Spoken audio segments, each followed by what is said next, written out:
Greetings, Internet. Welcome to another episode of HeiseNerd Speaks, the program where I sit in front of a microphone, show off my face for radio, and talk about a few things that I'd like to talk about for the week. Coming up this week, we're going to have a few different rapid-fire topics that I want to talk about. Just a few things that kind of stuck out to me, and I thought I could talk a little bit about them. Got a few here, so we're going to give it a shot here. So first of all, we read an article today, or this week, about Toys R Us closing 180 of its stores. And I thought this would be just as good of a time as any to kind of talk about my thoughts on brick and mortar stores and where they're going to be going. I've been in the retail gig for, that's my day job. I've been in the retail gig for, this year would be 16 years in retail management, and I've seen ups and downs in the market, and I think that the brick and mortar store isn't going to go away for good. I mean, there's going to be there's your bigger hitters, your Walmarts, your Targets, they aren't going anywhere. Particularly because Walmart and Target, they sell things like your staples, even if they don't have a grocery section, they're going to still sell you your things like your toilet paper, your paper towel, cleaning supplies, the things that you need for your house, like that. Not everybody's going to go, buying all that off of Amazon. Some people do. I mean, they have the, what are those things called? The speed dots or whatever they have for Amazon. You just push a button and it automatically puts it in your cart and sends it to you. It's crazy stuff. But not everybody's going to do that. Particularly, like, I'm horrible about it. It's like, I realize, oh crap, we need something. I need to go to the store and grab it. Yeah, you're going to do that. What I'm talking about is going to be specialty stores, not even clothing stores. I think clothing stores are still going to stick around for quite some time. I mean, people are going to naturally want to try the things on that they buy when it comes to clothing and apparel and things like that. That makes sense. Where my concern lies mostly is with specialty retailers, i.e. your sporting goods stores, your toy stores, Toys R Us, bookstores, electronics, like, okay, Best Buy. I don't know. I could go into Best Buy today and I could see something that I want. And there's hardly a chance that I'm going to be able to get whatever it is from Best Buy. There's a very good chance that I'm going to be able to find that online or something similar to it of the same type for cheaper online somewhere. For instance, like your accessories like HDMI cables, auxiliary cables, and things like that they try and charge you outlandish prices at a brick and mortar store for. That's anywhere, Walmart, anywhere. You're going to find that sort of thing on Amazon for much cheaper. Or let's say, not even like things like that. A game. Or let's say I go game shopping at Best Buy. Again, very likely chance that I'm going to find a better deal for a physical copy online, or even better if I get it digitally. Most of the time, there's lots of really good sales on Steam and the like. It's just natural that's going to happen. Like Best Buy, hardly anything that I'm going to find there that I'm not going to get somewhere else. I think there might be a few things like home entertainment and stuff like that maybe that people like to be able to test it out and try it out. Or like their appliances, obviously. You're typically going to buy those in a store to have them delivered to you and everything like that. I don't know. I think that they're on the downswing. I mean, think about how many different specialty retailers we've lost. I mean, I think the ones that are kind of sticking around are the ones that kind of suffered their way through the recession and made it through, unlike the ones that didn't, like Borders and shoot, who else would? Circuit City. They went down obviously with the ship. But you know, bookstores like Borders, I mean, they went down. Barnes and Noble is still alive, but they're really struggling. I got a kick out of an ad campaign by them about, what was it, it's a few weeks back, a couple months back, that I had heard an ad campaign from them that was about come to your hometown bookstore, Barnes and Noble, and I got tickled pink by that because I'm like, okay, this is the big box book retailer that just took out however many hometown small town bookstores in the 90s, I've watched You Got Mail. I know the story, man, how that works. And I just got a kick out of that. It's like, oh, now all of a sudden you guys are suffering because, people can buy books, physical books for cheaper on Amazon, or they could just get them digitally if they want to read them, or they could have an Audible subscription and listen to them audibly in the car. There's too many different options. Not to mention the fact that last time I went to a Barnes and Noble, they were selling books at, a book at sticker price is just an extraordinary amount of money to spend on a book.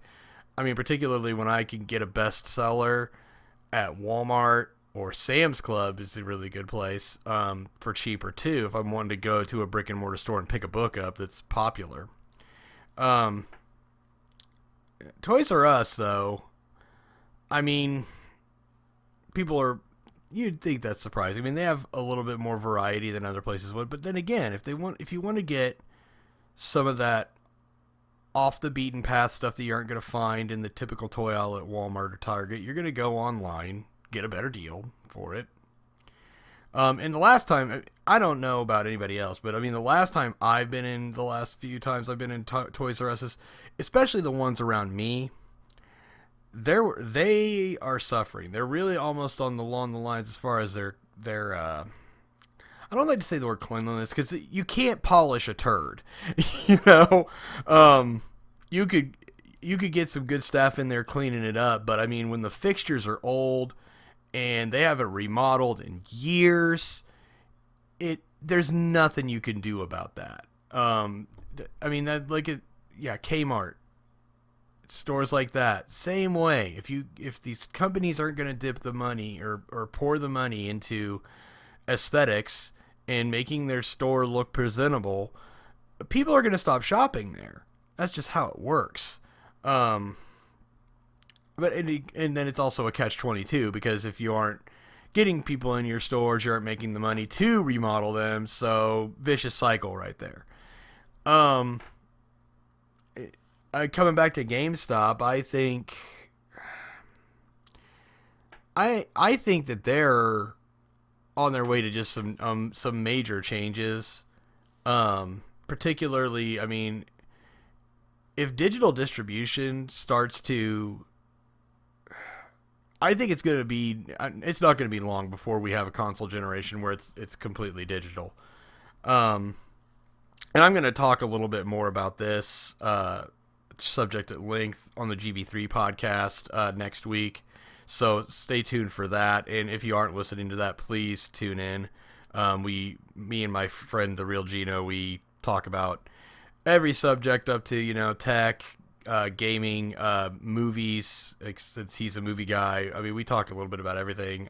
Typically we have a main subject and a couple of rapid fire things that we do beforehand, every other week. And I recommend you check that out. I'm going to put the link to that in the show notes. But moving on from that, I'm going to talk a little bit more at length about digital distribution and my thoughts on that there. But, I mean, as far as GameStop goes, I mean, due to digital distribution growing, they've had to change their tune. I mean, we're looking at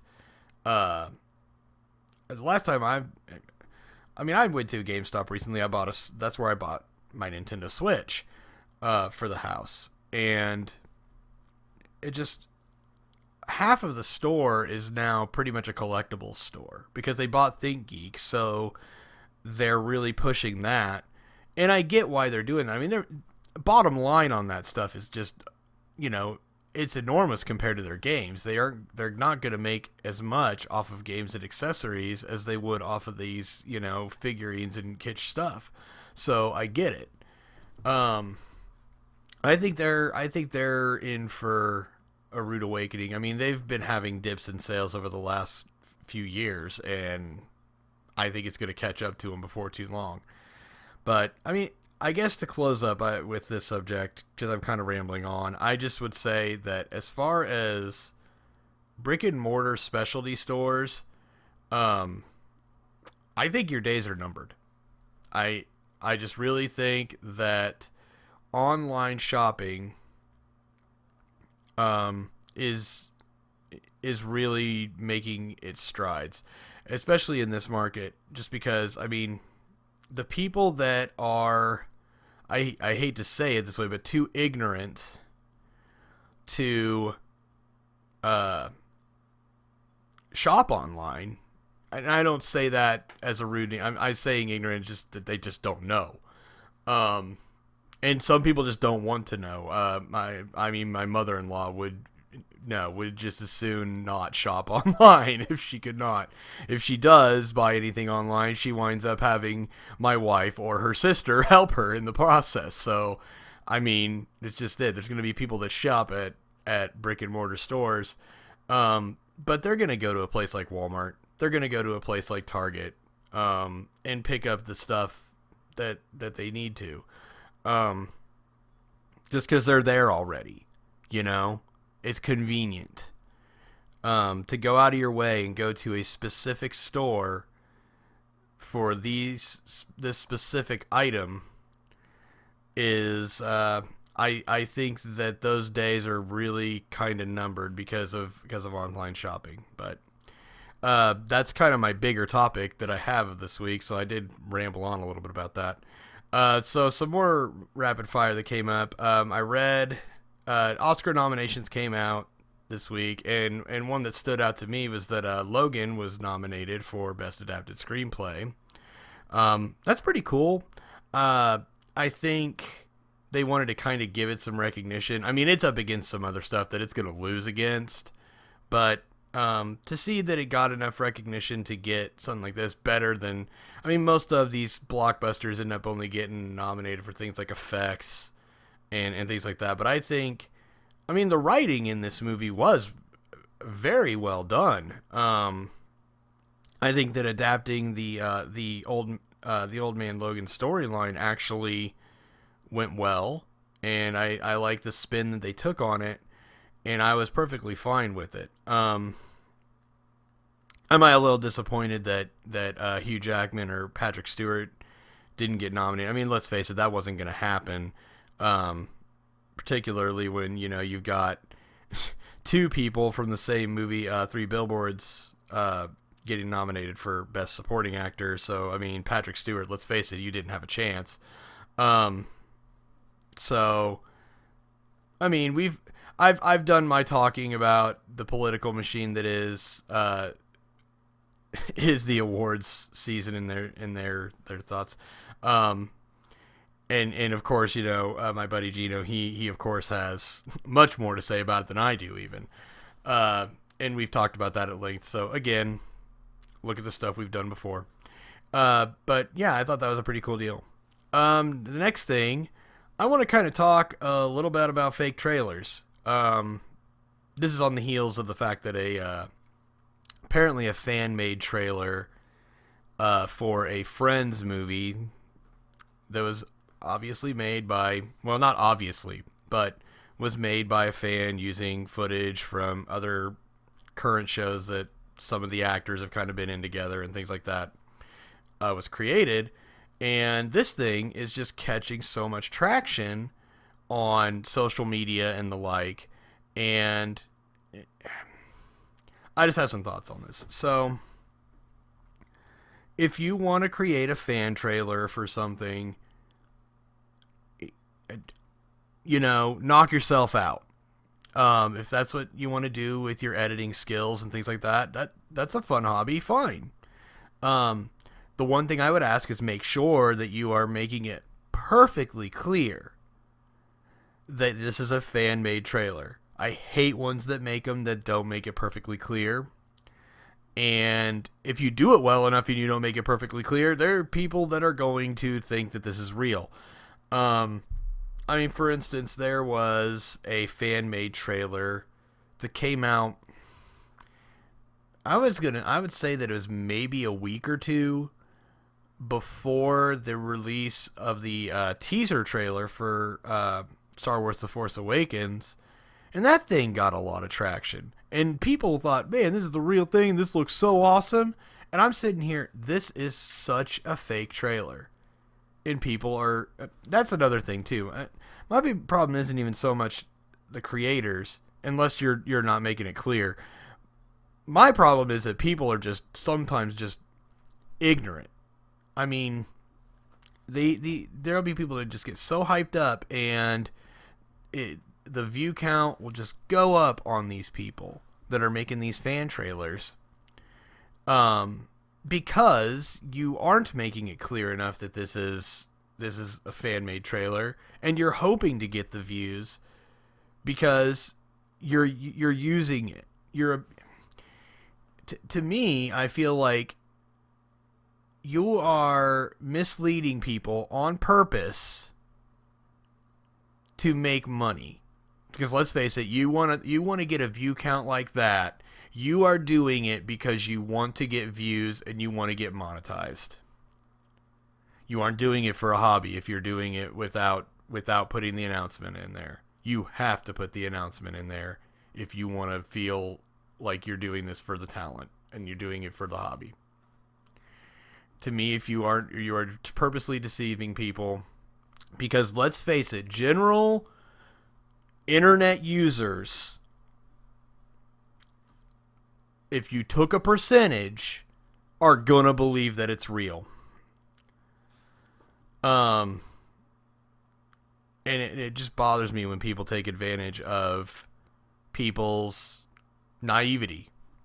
Let's just put it that way. I think it's just really, I think it's a crappy thing to do, and I think shame on you for doing it if you are not doing this the right way. Again, you want to put up trailers and make fan trailers, and that's what you want to do with your editing skills as a hobby. Good on you.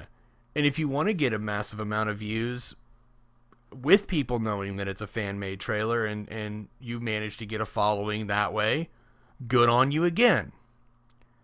But if you are doing it without making it abundantly clear that this is a fan trailer, then you are doing this the wrong way. Just forget you. That's what I have to say. All right, moving on. So we're going to talk about good old reboots on TV again. So I just read today that they're doing a reboot of Magnum P.I. and Cagney and Lacey on CBS. I'm done with the reboots. I guess apparently we have run out of good ideas for TV, because I'm pretty sure that we are getting to the point where at least 30% of the new shows coming out are reboots, or not even just reboots, total, like, just reinstate the same cast and start from where they left off. Why?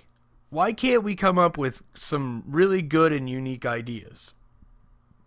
I mean, shoot, man, we could, I'm sure that there's plenty of stuff that you could adapt into a TV series, even, and be successful with it. I could think of plenty of franchises that you could take and adapt a TV series out of. You know what I would like to see a TV adaptation of? And now, granted, it's got to be on something good. It can't be on network TV because it's not going to get the budget it needs. But if it was put on, I don't know, HBO or Amazon or Netflix, somewhere where it's going to get the love that it needs. Anyway, I would think that Harry Potter, now I might get crucified for here, but would be a good adaptation. Instead of, and down the line, I mean, it's probably still too early to do this, but I think rather than redo the films or do it as a film series again, if they ever do that somewhere far down the line, I think a TV series would be even more in depth and would work for this as well. But that's just an idea. But I'm done with the lack of good ideas for TV. I don't know. There's very few TV series that I even watch now. Obviously, I'm Game of Thrones guy. I watch that. Stranger Things. But even then, I can't get a good taste of Stranger Things. It's 2 seasons so far, and they're so short. Breaking Bad was good. And I really need to... I started watching Better Call Saul, and I need to pick back up on that again. Because I did enjoy what I saw of it. I'm going to think of other ones. I was a Supernatural guy, but I've kind of fell off that. Just lost interest after the last couple seasons of it. Wow. I'm going to draw a blank. Oh, Riverdale. That's probably one of my favorites this season so far. I mean, there you go. There's a good idea. Let's adapt a bubblegum, kind of almost goody two-shoes comic book series from, the 60s? 50s? And let's reinterpret it in a dark fashion. And you wouldn't believe it, but it works. And it's fantastic. I love it. But yeah, I'm just done with bad ideas for TV, and I mean, thank goodness there's at least a few gems out there that are keeping me interested. Speaking of TV, I guess this is kind of TV related if it gets TV coverage, but just read, and I knew that the rumor was going around for a couple weeks now, but the good old XFL, run by Vince McMahon, is coming back in 2020. I don't understand why Vince thinks this is a good idea. I mean, this was a massive failure when they did it the first time. Man, that was at least 15 years ago, I think. 14, 15? Man. I guess the only thing that I could think of in this is, I mean, Vince is a huge conservative, a big friend of Donald Trump, and I'm not going to get political here, but what I'm just saying is I think that it really kind of stems from the fact that, the conservatives are mad about the NFL and, national anthem, and this is kind of, Vince maybe thinks maybe I can get the the core NFL viewer audience that stands for the national anthem, and that audience, and maybe I'll have a better chance at it this time. That's the only thing I can think of as to why this is a reasonable idea. But I heard, I think he's pouring his own money into it instead of using WWE money. So, I mean, he's definitely taking a gamble on this, if he's doing this. So, I don't know, Vince. We'll see in 2 years, and we'll talk about it then, I guess. But we shall see. I just want to close off by talking a little bit about, some other projects that I do. Obviously, on my channel, I do Let's Plays and live streams. Been picking back up on the live streams lately. I did do a session of Civilization 5, I think earlier this week, and I also did TMNT Eternals in Time a week or so ago too. So those are up for view on YouTube, and I typically try to, I don't have a scheduled time, but I do try to let people know ahead of time, hey, I'm going to be live, within the next couple hours, if you feel free to hop on, So, be on the lookout for those. Also, one of my favorite things that I'm doing right now, and I'm really glad that I get an opportunity to do this. I am doing a collaborative podcast with my longtime friend, the Real Gino Reynolds. Catch him at the Real Gino. Just look him up on YouTube. He's a really good guy. Does some really good stuff with movie reviews, and he also has a weekly podcast called Get on the Mic, and he talks a little bit about stuff in the movie industry and his thoughts, and I think it's pretty cool to hear him talk his piece about things, and I really like the opportunity that I'm getting to do a collaborative podcast with him every other week. That's the GB3 podcast, the Geek Be Cubed podcast, and we, like I said, we talked about a little bit of everything in the geek culture, particularly gaming, movies, etc. And like I said, our format every week is we kind of have some rapid fire stuff we will talk about at the beginning, and then we have a major topic of the day. For instance, our next session will be regarding shared universes, so be on the lookout for that next week. Thanks again to everybody that is subscribing to the channel. If you are not a subscriber, please do so. And if you are a subscriber, please refer me to some of your friends if you enjoy listening to this by any means.